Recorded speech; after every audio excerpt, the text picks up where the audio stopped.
To calibrate NCVs on a 4450 with an RCM rate controller, first what we need to do is locate our RCM screen, whether it's on the Viper or on the Pro 1200. We will then click on the ECG chart on the right hand side, click on the piece of paper with the two check boxes, hit where it says test drop down, and you'll see in here there'll be an option for calibrate NCVs.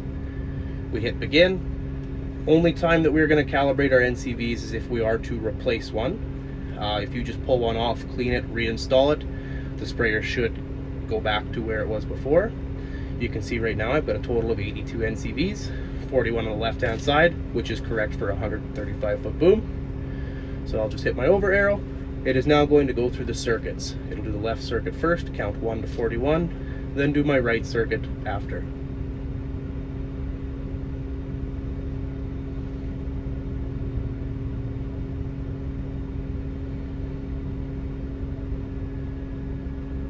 Once this is complete, I can just hit my over arrow, and the sprayer will return back to the calibrate NCVs. Simply click your home button and you're off spraying.